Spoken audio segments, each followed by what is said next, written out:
Paradigm Paradox has very mixed reviews with very different and most of the time opposite feedback.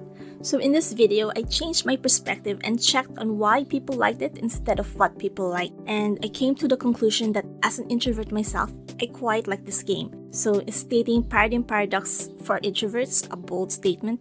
Well, just hear me out and let me know your thoughts after this video in the comment section. Before I start, just a gentle reminder that this is an Otome review and there will be minor spoilers. To get everyone up to speed, Paradigm Paradox starts 500 years into the future in a post-apocalyptic world where the remaining humans live in colonies under an artificial sky dome due to the current level of pollution in the environment. And in this future, there are monster-like beings called vectors that roam around the colonies at night. In this world, the citizens have curfew so as not to get tangled up with monsters. However, our heroine Yuki, by a twist of fate, got mixed up with these vectors one evening. There, she is saved by Blooms, a magical group, and was recruited to join their cause of saving mankind. Little did you know that there was more to it than meets the eye. Paradigm Paradox actually has a good story and lore, and just don't take it a bit too seriously and consider it as a good fun fantasy that shouldn't be overanalyzed. There are a few plot holes or unanswered questions and abrupt endings. I know these are all negative points, but bear with me. It's the chaos of a cast that somehow manages to meld together and complement each other. What I appreciate in this story is the journey itself, how the characters react and adapt to whatever is thrown at them. There are two storylines that branch out in the common route. One is for the justice side and the other is for the villainous justice side. For the justice side, we'll be joining the heroine in processing her grief, and that's where our love interests step up, sort of. One thing to note in the Bloom side is the Bloom side effects where the love interests turn into girls. Not much is explored about it, but one impact it has aside from the fan service is how Yuki interacts with them as girls initially. And it makes for a very interesting revelation since Yuki was not aware at the start of the story. Who would be?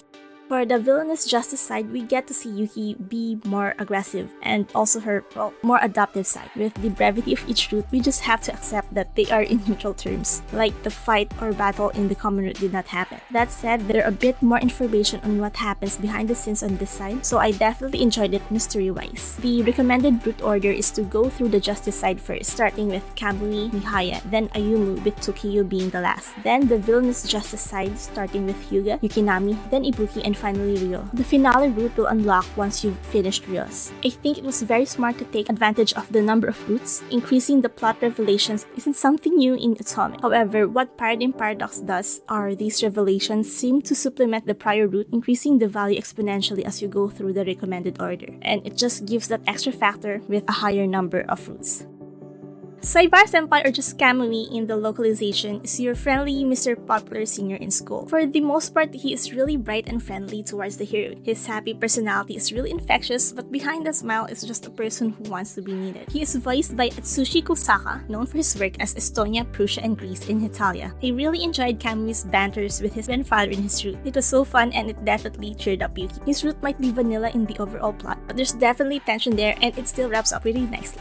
Mihaya is a bookworm who is always seen in the library. He is a year below the heroine, but is very level-headed. His approach in cheering up Yuki is letting her feel that she's not alone, and that someone is willing to listen. As they both experience loss, their interactions revolve around them learning to move on. He is voiced by Junya Inoki, known for his work as Ryuki from Cupid Parasite, Luka from Ikemen Rev, and Dill from Nekopara. In his route, there are a lot of cliché shoujo anime tropes, like the making and sharing of food and the getting jealous of whoever approaches Yuki. It was very entertaining to say the least. Ayumu shows off as the friendly and reliable student council. In the common route, you can already feel that surface-level kindness of sorts. Early in his route, you can see his pettiness and two-faced personality. And while you will understand the reason behind that in the later parts of his story, there really is no reason to be rude, but that just goes to show how messed up the lore in this world is. He is voiced by Shoei Chiba, known for his work as Ayano Koji from the Classroom of the Elite, Akane Fudo from B Project, and Shine from 86. His change of heart towards the heroine and vice versa is very sudden and apparent. From 0 to 100% affection felt a bit careless and rushed. I did, however, enjoy their quips and retorts with each other. Tokyo is considered a genius within the colony and sometimes skips class to do his research in making the outside world or the real environment habitable to mankind again. He is voiced by Taku Yashiro, known for his work as Yoshimoto from Ikemen Sengoku, Edgar from Ikemen Revolution, Dazai from Ikemen Vampire, and Raoul from Cupid Parasite. With his priorities and focus in his research, he has a tendency to be aloof or antisocial and interacts with people logically, which is a complete 180 with his Bloom's persona Kaori. Kaori is very bright, bubbly, and, well, very considerate for someone whose real person is supposedly not familiar with social constructs. Nevertheless, I really liked it when Kaori, and even when he's just as Tokyo, how happy he is talking about his passions, his research. Like Yuki, it puts a smile on my face listening to him. Hyuga is the motherhead of the Vector sympathizers. He doesn't look it, but he actually enjoys household chores and is good at it. He is voiced by Arthur Lunsberry, known for his work as Felix from Argonavis, Towa from Court of Darkness, and Isaka from Sympathy Kiss. I wasn't prepared to like his voice that much.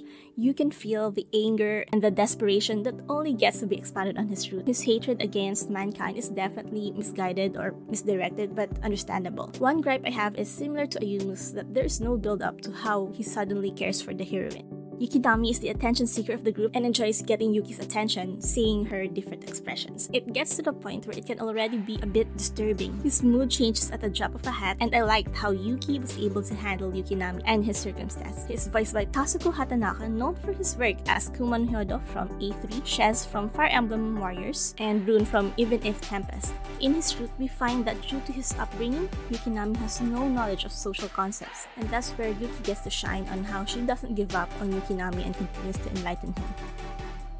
Ibuki is the leader of the Vectors, an ethereal apparition as taught by Yuki, which I completely agree. He has this slight obsession with Yuki on how he considers her to be special, and we get to learn the reason why in his root. I especially liked when we get to see glimpses of his humanity, how he got sad when Yuki started avoiding him. He is voiced by Sho Nogami, known for his work as Gaku in Ayakashi Romance, Ken in A3, Shiki from Idolmaster Side M, and Jami from Cafe Enchanting. In his root, we get to see that as a child prodigy, Ibuki sees things differently and similar to Yukinami of being unfamiliar with social concepts.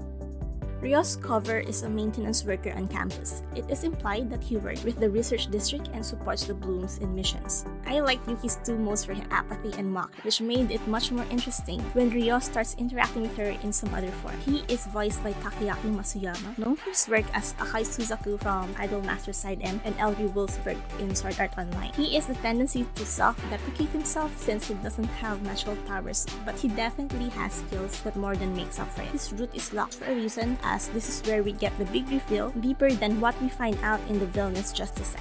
In each root, the focus is on Yuki and the love interest in their own real world. With how short the stories are, it makes sense how the other characters have minimal significance on the story, depending on the root.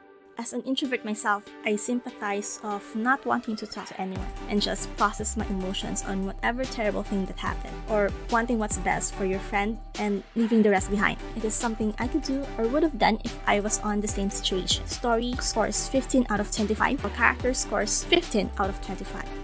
In all honesty, I felt that the supporting cast in this game narrates what we should know and feel as Yuki. At that specific point of the story, they became the game's instrument to tell us, the viewer, on what is going on instead of showing it to us. That said, I still really enjoyed Kamui's grandfather in his root. You can definitely feel how much his grandson means to him. I feel that he is really well written. The only downside is you'll only meet him in Kamui's root, which is really short.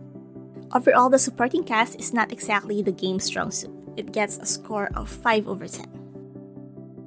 I really liked how our heroine Yuki is very strong-willed and unyielding in her beliefs even when the cards are stacked against her. However, one thing I observed is that, while that is the core of her person, she tends to have different personalities depending on the root. And I don't think that's a bad thing. Most mobile games have the tendency to be like that as well. Yuki's temperament changes depending on what happens to Lizzie. And I do sympathize with Yuki on her decision on what gets to happen next depending on the route. I enjoyed Yuki's character development the most. We get to see her from being just reactive, just adapting to whatever was thrown her way, to being assertive in all of the routes. Heroine gets a score of 7 out of 10. The opening song, Course of My Fate, was really entertaining and pop. It was performed by 8B, comprising of the 8 love interests. I found myself listening to who is singing when, if that makes sense. Overall, I just really enjoy the song. There are 2 ending songs for this game, one for the Justice side called Owaranai Blooming, and this was really catchy and upbeat. The song is performed by, you guessed it, the love interest from the Justice side. The other is called From This Place, performed by the love interest from the villainous Justice side. The song is on the mellower side and definitely suits the older love interest's personality.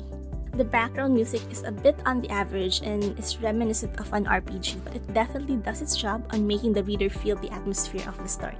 Music score 6 out of 10. The lead artist for Paradigm Paradox is Natsubo, known for Bakumatsu Ranai and Vazra. The character sprites look really nice, and I appreciate that even with all the transformations, we still get to see the battle personas with different expressions and poses. One gripe I have is their fashion sense, with the exception of Yukinami. Maybe I'm just not into magical girls as I originally thought. The quality of the CGs are consistent. I especially like the ones in the finale. Save the best for last, right? As for the backgrounds, well, there are a lot. In all 8 routes, I think we get to see an exponential rise in the number. However, the quality was inconsistent. Some were much better and more detailed than the others. There wasn't anything in the battle scenes in the normal route to write home about. It seems it was saved in the final route where I was jumping off my seat whenever something happens. Art scores 7 out of 10.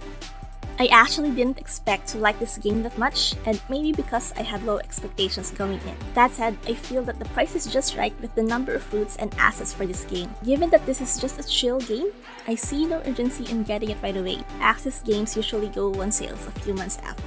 Value for price scores 7 out of 10.